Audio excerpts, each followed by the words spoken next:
faked amnesia to live like a bachelor while making me his servant, until his doctor revealed his medical history. My husband Ryan came home from his brother's bachelor party weekend in Vegas claiming he'd hit his head and couldn't remember the last 5 years of our marriage. Not selective memory loss about one bad night, but 5 entire years gone, including our wedding, our daughter's birth, and conveniently, all our marriage problems that had led me to file for divorce the week before his trip. The divorce papers were sitting on the kitchen counter when he left for Vegas, and suddenly he comes back not knowing who I am, beyond being some woman in his house. He looked at our 4-year-old daughter Mia and asked whose kid she was. He stared at our wedding photos confused. He said the last thing he remembered was dating his college girlfriend Ashley from 6 years ago and asked if we could call her to explain what happened. I drove him to the emergency room where he performed beautifully, telling doctors he didn't know where he was or why I kept calling him my husband. The scan showed nothing wrong, but the doctor said emotional trauma could cause memory loss, and we should be patient. Ryan moved into the guest room because sleeping next to a stranger felt wrong to him. He couldn't remember our joint bank accounts, but somehow remembered his personal account password perfectly. He forgot our anniversary, but remembered his fantasy football login. He couldn't recall buying our house, but knew exactly where he'd hidden his expensive watch collection. He forgot promising to quit smoking, but remembered where he kept his cigarettes in the garage. When I pointed out these inconsistencies, he said trauma affected memory in mysterious ways. He stopped wearing his wedding ring because it felt strange on his finger. He forgot Mia's bedtime routine, but remembered his bowling league schedule. He couldn't remember my birthday, but knew his Xbox achievements by heart. He forgot our couple's therapy appointments, but never missed his poker nights. The selective amnesia was so obvious, but the doctor said pressing him could make it worse. Ryan filed for disability at work,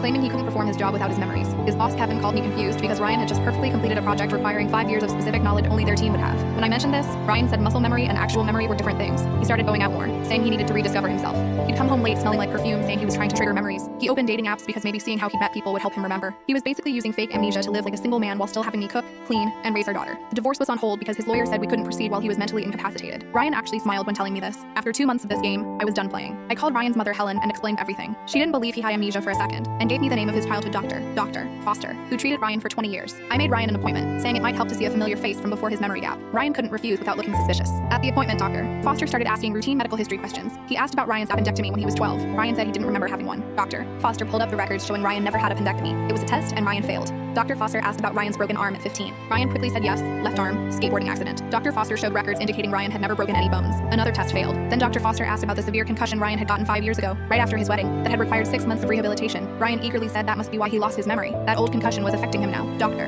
Foster looked at me, then at Ryan, and said there was no record of any concussion. Ryan had never had a head injury in his entire medical history. Ryan tried to backtrack, but Dr. Foster kept going. He asked why Ryan could remember fake injuries but not real ones, why he knew about a non-existent concussion from 5 years ago, but claimed not to remember those 5 years, why his supposed amnesia follows such a convenient pattern.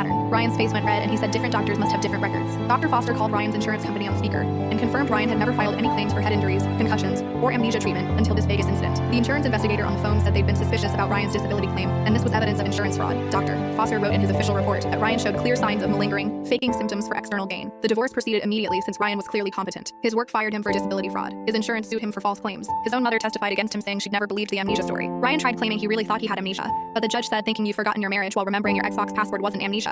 It was just being a terrible husband. Ryan lost everything in the divorce, his job, his reputation, and had to pay back the disability money.